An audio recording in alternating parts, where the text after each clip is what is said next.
Friends ನಮಸ್ತೆ.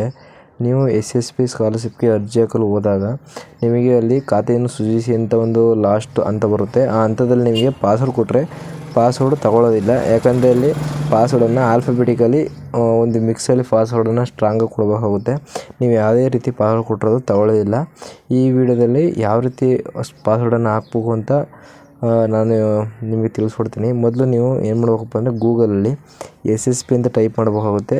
Type ಮಾಡಿ search ಮಾಡಿದ್ಮೇಲೆ ನಿಮಗೆ ಕೆಳಗಡೆಯಲ್ಲಿ SSP ಅಂತ ಒಂದು ಟ್ಯಾಬ್ ಬರುತ್ತೆ. ಟ್ಯಾಬನ್ನು ಕ್ಲಿಕ್ ಮಾಡಿ. ಟ್ಯಾಬನ್ನು ಕ್ಲಿಕ್ ಮಾಡಾದಮೇಲೆ ನಿಮಗೆ ಈ ರೀತಿ ಒಂದು ಪೇಜ್ ಬರುತ್ತೆ. ಇನ್ನು ಕೆಳಗಡೆ ಸ್ಕ್ರೋಲ್ ಅಪ್ ಮಾಡಿದ್ರೆ ಅಲ್ಲಿ ಹೊಸ ಖಾತೆಯನ್ನು ಸೃಜಿಸಿ ಅಂತಿರೋದ್ರೆ ಅಲ್ಲಿ ಕ್ಲಿಕ್ ಮಾಡಿ. ಹೊಸ ಖಾತೆಯನ್ನು ಕ್ಲಿಕ್ ಮಾಡಿದ್ರೆ ಅಲ್ಲಿ ಕೆಳಗಡೆ ನಿಮಗೆ ವಿದ್ಯಾರ್ಥಿಯ ಆಧಾರ್ ಸಂಖ್ಯೆಯನ್ನು ನಮೂದಿಸಿ ಅಂತಿರುತ್ತೆ ಮೇಲ್ಗಡೆ ಟ್ಯಾಬಲ್ಲಿ. ಈಗ ಒಂದು ಆಧಾರ್ ನಂಬರನ್ನು ನೀವು ಅಲ್ಲಿ ಹಾಕಬೇಕಾಗುತ್ತೆ. ಯಾರು ಅರ್ಜಿ ಹಾಕ್ತಿದ್ದೀರಾ ಅವರ ಒಂದು ಆಧಾರ್ ಕಾರ್ಡ್ ನಂಬರನ್ನು ಹಾಕಬೇಕಾಗುತ್ತೆ. ಇಲ್ಲಿ ಆಧಾರ್ ಕಾರ್ಡ್ ನಂಬರ್ ಹಾಕಿದ ತಕ್ಷಣ ಕೆಳಗಡೆ ಇನ್ನು ವಿದ್ಯಾರ್ಥಿ ಹೆಸರು ಕೇಳುತ್ತೆ. ಹೆಸರನ್ನು ಕ್ಲಿಕ್ ಮಾಡ್ಕೊಳ್ಳಿ. ಅದನ್ನು ಕೆಳಗಡೆ ಜೆಂಡರ್ ಅಂತ ಇರುತ್ತೆ. ಜೆಂಡರ್ ಸೆಲೆಕ್ಟ್ ಮಾಡ್ಕೊಳ್ಳಿ, ಗಂಡು ಹೆಣ್ಣು ಅಂತ.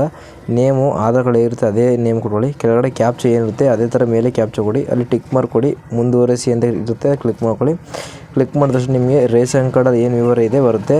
ಇಲ್ಲಿ ನಿಮಗೆ ರೇಷನ್ ಕಾರ್ಡ್ ಯಾರು ಇದ್ದರೆ ಅವರು ನಿಮಗೆ ಏನು ಸಂಬಂಧಪಡ್ತಾರೆ ಅಂದರೆ ಅರ್ಜಿ ಹಾಕೋರಿಗೆ ತಂದೆ ತಾಯಿ ತಮ್ಮ ಅಣ್ಣ ಅಂತ ಏನು ಸಂಬಂಧಪಡುತ್ತೆ ಅದನ್ನು ಕರೆಕ್ಟಾಗಿ ಕ್ಲಿಕ್ ಮಾಡ್ಕೊಳ್ಳಿ. ಕ್ಲಿಕ್ ಮಾಡಿ ಕೆಳಗಡೆಯಲ್ಲಿ ಮುಂದುವರಿಸಿ ಅಂತಿರುತ್ತೆ, ಅದನ್ನು ಕ್ಲಿಕ್ ಮಾಡ್ಕೊಳ್ಳಿ.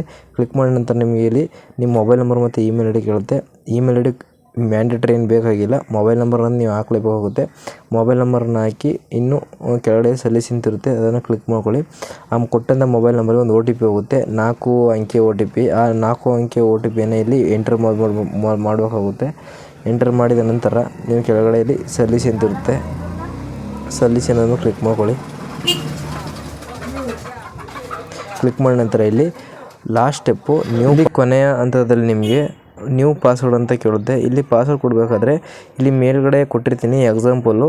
ಆ ಎಕ್ಸಾಂಪಲ್ನ ನೋಡ್ಕೊಂಡು ನೀವು ಅದೇ ರೀತಿ ಪಾಸ್ವರ್ಡನ್ನು ಹಾಕಬೇಕಾಗುತ್ತೆ. ಇಲ್ಲಿ ನೀವು ಇಲ್ಲಿ ಪಾಸ್ವರ್ಡ್ @ 1 2 3 4 ಅಂತಿರುತ್ತೆ. ಅಂದರೆ ಅದೇ ರೀತಿ ಕೊಡಬೇಕು ಅಂತೇನಿಲ್ಲ, ಅದೇ ಶೈಲಿಯಲ್ಲಿ ನೀವು ಬೇರೆ ರೀತಿ ಕೊಡಬೇಕಾಗುತ್ತೆ. ಇಲ್ಲಿ ಏನು ಕೊಟ್ಟಿದ್ದೀರಾ 8 ಅಂಕೆಗಳು ಮತ್ತು 1 ಆಲ್ಫಾಬೆಟಿಕ್ಕು ಮತ್ತು 1 ಡಿಜಿಟಲ್ ನಂಬರ್ಸ್ಗಳು ಇಷ್ಟನ್ನು ಹಾಕ್ಕೊಳ್ಳಿ. ನಂತರ ಈ ರೀತಿ ನಿಮ್ಮ ಅಕೌಂಟ್ ಕ್ರಿಯೇಟ್ ಆಗಿ ನಿಮ್ಮ SSP ID ಬರುತ್ತೆ.